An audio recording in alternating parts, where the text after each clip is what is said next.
नमस्कार, आप देख रहे हैं सुदर्शन न्यूज। मैं हूं आपके साथ शिवम दत्त मेहता और स्वागत है आपका आपके अंतर्राष्ट्रीय फेवरेट कार्यक्रम में, जिसका नाम है वर्ल्ड वॉच वर्ल्ड वॉर, जहां अंतर्राष्ट्रीय जगत की बड़ी खबरें आपको हम हर रोज दिखाते हैं। क्योंकि अगर आप सोचते हैं कि अंतर्राष्ट्रीय जगत पर कुछ घटित होता है, उसका असर आपके जीवन पर नहीं पड़ रहा है, तो आप बिल्कुल गलत हैं।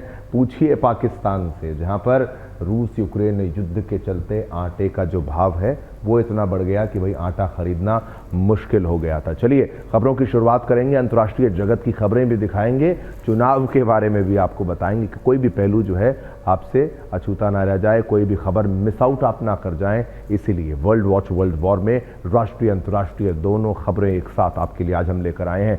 पहली खबर से शुरुआत करेंगे।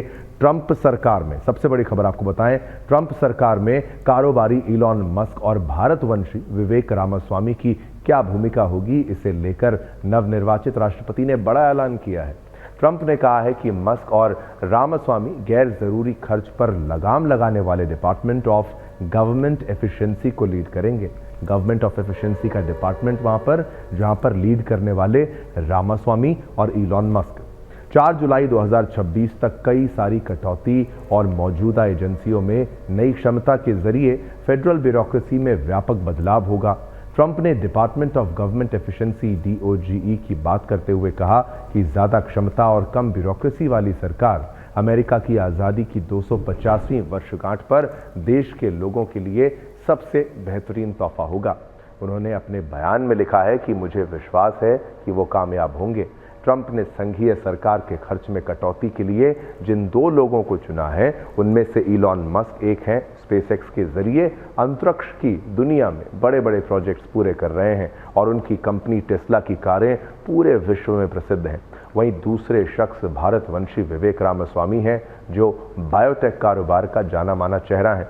लिहाजा वह संघीय सरकार के खर्च में कटौती की महत्वाकांक्षा को कैसे पूरा करेंगे, ये सबसे बड़ा सवाल है। हालांकि इलॉन मस्क ने चुनाव प्रचार के दौरान दावा किया था कि वे डोनाल्ड ट्रंप के राष्ट्रपति चुने जाने पर संघीय बजट में $2 ट्रिलियन की कटौती करने में मदद करेंगे, लेकिन उन्होंने इसके बारे में विस्तृत जानकारी नहीं दी है। वह ये काम कैसे करेंगे या फिर वे सरकार के किस विभाग या हिस्से में कटौती करेंगे। खास बात यह है कि ट्रंप ने इसकी तुलना द मैनहट्टन प्रोजेक्ट से की है। ट्रंप ने कहा है कि ये सरकार में बहुत बड़ा बदलाव लाएगा। अब ग्राफिक्स के माध्यम से आपको बड़ी स्क्रीन पर चलेंगे कुछ ही पलों में और आपको बताएंगे कि भाई ये मैनहट्टन प्रोजेक्ट जो है वो आखिर क्या प्रोजेक्ट है। चलिए कुछ ही पलों में आपके टेलीविजन स्क्रीन पर, बड़ी स्क्रीन पर ग्राफिक्स के माध्यम से हम आपको दिखाएंगे। चलिए, क्योंकि हर खबर पर विश्लेषण के साथ आपके लिए हम ग्राफिक्स भी लेकर आते हैं। अब मैं आता हूं थोड़ा पीछे। मैनहट्टन प्रोजेक्ट भी, ये बॉम्ब भी आप देख रहे हैं।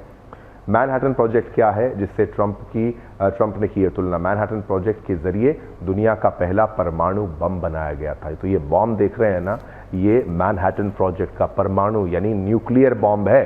तो इससे इसको तुलना जो है वो बजट कटिंग को कर रहे हैं।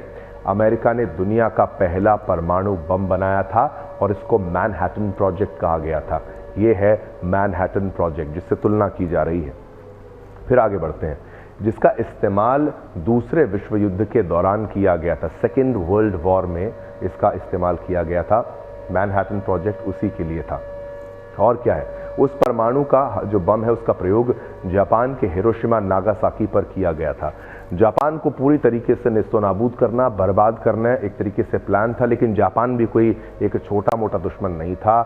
सुसाइड मतलब प्लेन्स के जरिए वो हमला करते थे। अमेरिका की नाक में दम कर दिया था। बहुत बड़ा फैसला लेना पड़ा था अमेरिका को, जो कि गलत था। साल 1942 में न्यूयॉर्क के मैनहट्टन में इस प्रोजेक्ट की शुरुआत हुई थी और इसी को मैनहट्टन प्रोजेक्ट कहा जाता है, जो कि सबसे खतरनाक प्रोजेक्ट में था, जो हिरोशिमा नागासाकी में बॉम्ब गिराया गया था। बताया जाता है कि मैनहट्टन प्रोजेक्ट करीब 1.25 लाख लोग लगे थे इसमें। इतने ज़्यादा लोग, 1,25,000 लोगों का इस्तेमाल किया गया था इस प्रोजेक्ट के अंदर।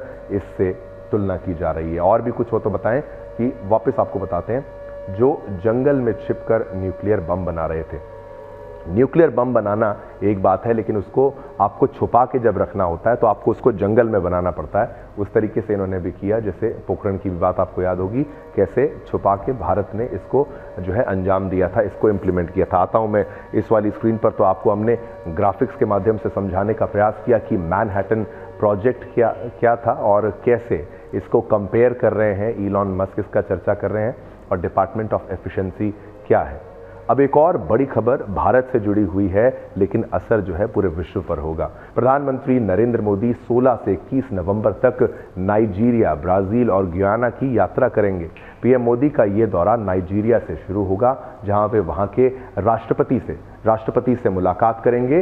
इसके बाद 18 से 19 नवंबर को रियो डे जेनेरो में होने वाले G20 शिखर सम्मेलन में शामिल होंगे। पीएम मोदी का ये दौरा भारत के लिए एक रणनीतिक और कूटनीतिक रूप से महत्वपूर्ण मिशन है। ये यात्रा 2 महाद्वीपों के 3 प्रमुख देशों के साथ संबंधों को और प्रगाढ़ करेगा, गहरा करेगा, महत्वपूर्ण बनाने का ये एक अवसर है। पीएम मोदी की ये यात्रा प्रमुख वैश्विक साझेदारों के साथ राजनयिक और आर्थिक संबंधों को मजबूत करने और G20 तथा कैरेबियाई समुदाय के बहुपक्षीय मंचों के भीतर संबंधों को गहरा करने के भारत की प्रतिबद्धता को रेखांकित करेगा। अब ग्राफिक्स के माध्यम से आपको बताते हैं कि ब्राजील G20 शिखर सम्मेलन में भारत की भागीदारी क्या महत्व रखती है। ये आपके टेलीविजन स्क्रीन पर ही ग्राफिक्स लीजिए, आ भी गए। G20 शिखर सम्मेलन में भारत की भागीदारी। पीएम मोदी 18 से 19 नवंबर को रियो में G20 सम्मेलन में शामिल होने वाले हैं।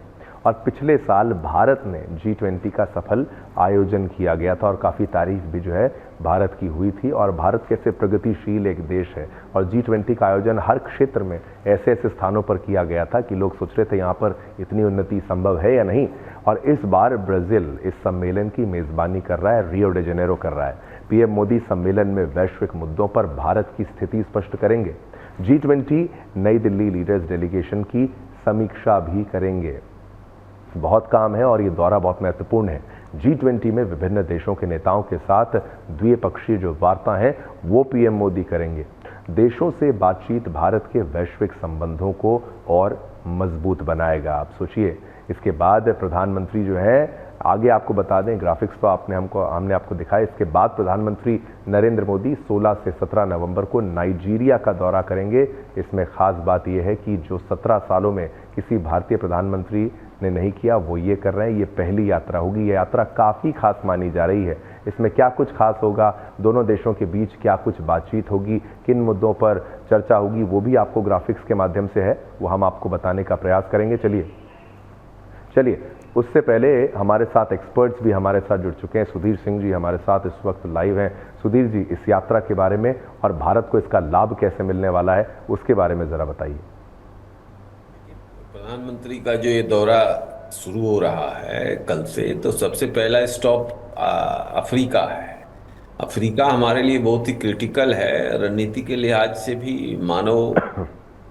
मानव मात्र का जो सहयोग भारत वसुधैव कुटुंबकम के पॉलिसी के फिलोसफी के तहत लाभ चलाता है, उसके लिए भी।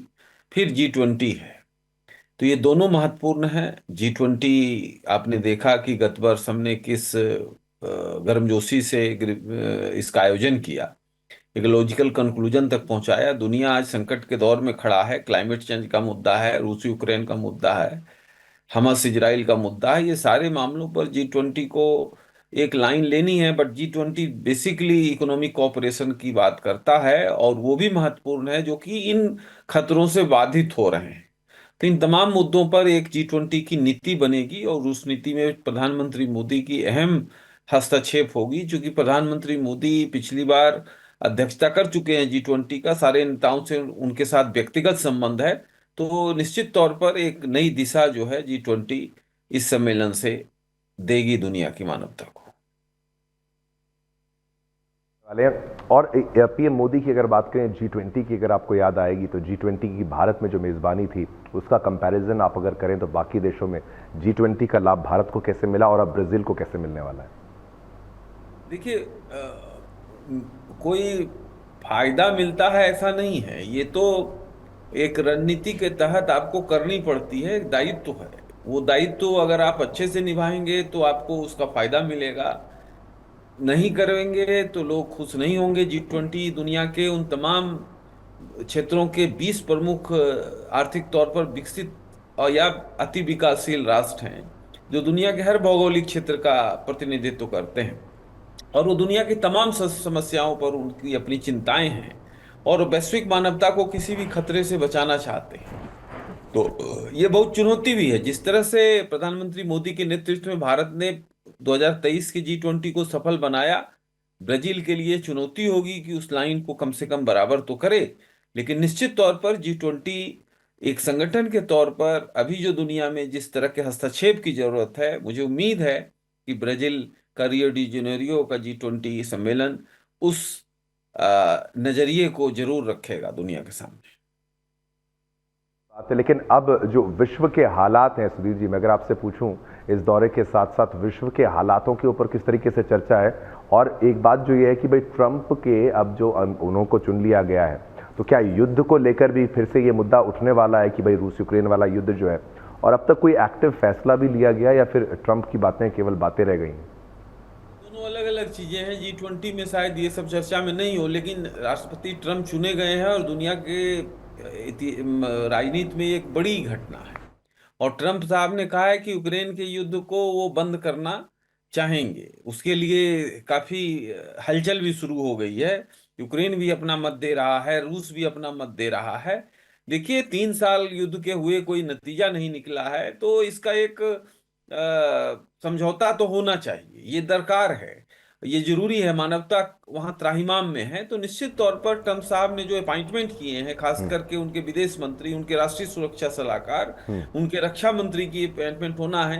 एक भारत बंसी को उन्होंने CIA का डायरेक्टर बनाया है। तो ये तमाम चीज, इनके जो रुख हैं, इन लोगों के जो अपॉइंट हुए हैं, ये इनके रुख ये दिखाते हैं कि ट्रंप साहब जो है अमेरिका की फॉरेन पॉलिसी को थोड़ा रियलिस्टिक करेंगे और रीअलाइनमेंट भी करेंगे, और उसमें यूक्रेन समझौता भी शामिल है। अब यूक्रेन का समझौता आसान तो नहीं है।